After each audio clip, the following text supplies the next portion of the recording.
implementers, solvers, and finders. April 21, 2016. I was talking to a former student when he brought up an article written by a well-seasoned programmer regretting his choice of career. This fellow had rejected the management path in order to stay in the coding trenches and as a result, ended up in some absolutely crummy situations.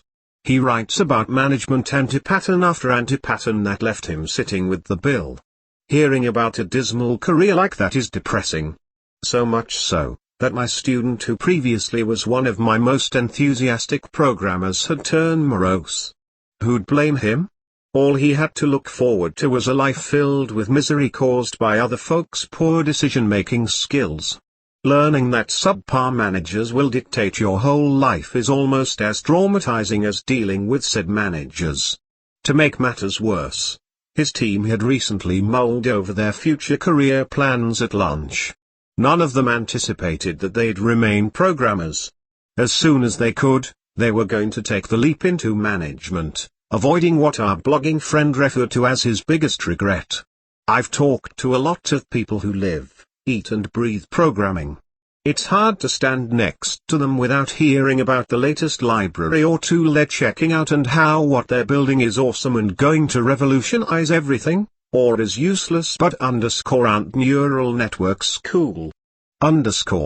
Almost all of them echoed the earlier sentiment, programming as a profession wasn't for them. How could this be? A group of people, granted the ability to do what they love for great pay and perks, all wanting to move on? It all comes down to, people want to make decisions rather than execute them. Turns out science agrees on this, people want power because they want autonomy. Most of the time, folks desire to move up the career ladder not for pay, better title, or keys to the executive washroom. Are those still a thing? But because they wish to be able to exercise greater autonomy over their lives. Psychologist Daniel Pink agrees. He's found that the three qualities that contribute most to workplace satisfaction and overall productivity are autonomy, mastery and purpose. I too was bitten by the management equals autonomy bug. My original career goal was to rise up in the ranks of programmers, eventually crowning myself king of my own startup, the ultimate in autonomy, or so I thought. I carefully chose the work I did at each job to align with this goal, and succeeded, eventually earning the rank of a lead position, before the company ultimately collapsed. But that's another story. During my last job hunt, I had two fantastic options: leader, with a few constraints, not leader, with full autonomy. This was it. I could capitalize on my previous work and finally, not program. Something was wrong here. What did I ultimately want? When it came down to it, I wanted to write code. I love building things and I didn't want to give that up. Sure, startups mean doing a little bit of everything, but the success case everyone's working towards means outsourcing all of your own work until you've forgotten all of the shortcuts to your favorite hide. I chose the latter job, the one that would grant me the most autonomy. Implementers, solvers, and finders. Could it be that we've utterly mischaracterized how career development as a programmer should work? The guiding trifecta of junior, regular, and senior is incredibly easy to game. A misguided company offered me a senior level job just under a year into my career. A word ceases to be useful when we can't agree on its purpose. Title relativism means a given title can convey entirely separate messages to different companies. Which is more impressive, a senior UI engineer or a JavaScript architect? If we're to escape this situation where fantastic fanatic programmers can't see themselves programming in 3 years, we need to couple our words to real-world meaning. Instead of junior, SR nonsense, which already reeks of the years of experience anti-pattern, why don't we talk about what the job will actually entail? Let's define your job title by how much autonomy your day-to-day work gives you. Do you find that most of your time is simply closing tickets, and your team rarely considers your input? Your title is Solution Implementer. Are you given general problems and left to your own devices on how they're fixed? When brainstorming, Is your input considered by your team mates? You're working as a problem solver. Are you given near total autonomy in choosing what you work on? Can you tell your boss that's an interesting idea but my time would be better spent elsewhere, and not get fired on the spot? You're a problem finder. Our regretful fellow author of the post above spent most of his time as an implementer. People, often non-technical, assigned concrete tasks without room for feedback or innovation. Every one of his stories shares the same problem. He wasn't given autonomy. I don't mean to say that everyone who's at the solution implementer level should immediately quit their jobs, or that life as an implementer de facto means you're a bad programmer.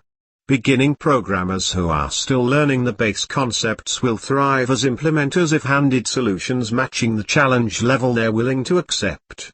The mere task of implementing something provides plenty of opportunities to learn. In fact, I'd say it's the only way to truly understand something. Beginners of all skill levels will get lost if thrown at a problem with too big of a scope for them to handle. One can't remain a beginner forever. There needs to be a way for these implementers to level up. We, as a community, don't have an agreed upon way to take a budding programmer and hand them continually increasing challenge. The standard practice in leveling up seems to be to quit and start hunting for a new job at the next level. This is why my standing advice to beginning programmers is to find a new job after 6 months, hopefully in the same company.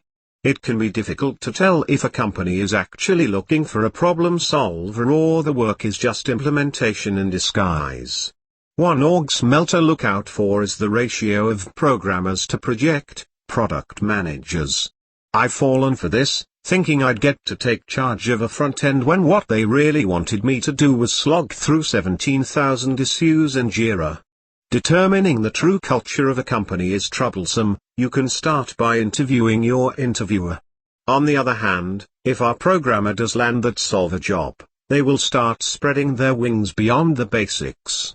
At this point their opinion starts to mean something, and the challenges they face take on a new shape as their sphere of responsibility grows. There's an entirely new set of skills to learn. Suddenly effective communication means a whole lot more than following the Jira process correctly. Solvers need to learn how to evangelize their favorite solutions and defend them against other solvers who have different preferences. Solver is an enormous growth area and the typical solver may spend years making mistakes, learning, and causing new catastrophes until their knowledge grows to the point where they're ready to make the final leap to Finder. Mid-size startups, greater than 50 people, are a great place for solvers. There's plenty of problems begging for solutions and often solvers can branch out into areas that would be verboten to them at a larger, established company. As the startup grows, so does their responsibility. This is a common way for a solver to grow into a finder. Another case is for a company to create fertile ground for finders and recruit them directly. The final stage of programmer evolution is the finder. These folks are considered experts in their chosen domain, and are prudent about others. Writing finder job descriptions is an exercise in futility. As my boss put it, I can't tell you the specifics of what you'll be doing here because your first task will be to figure that out. A finder will be able to anticipate problems before they happen, usually because they've been in that situation before.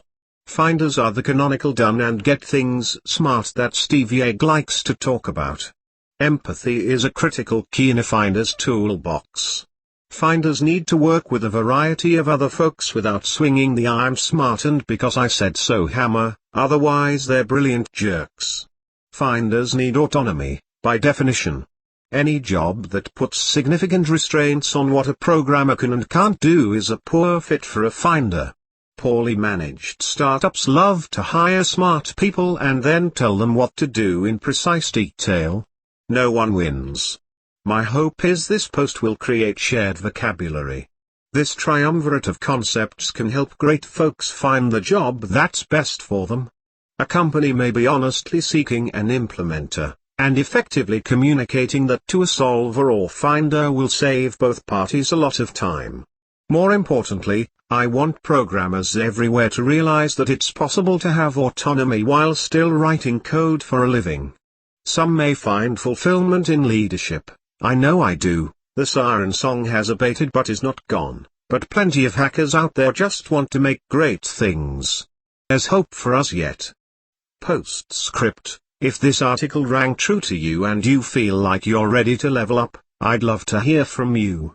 What brought you to your current job? What changed? How are you looking for the job that fits you?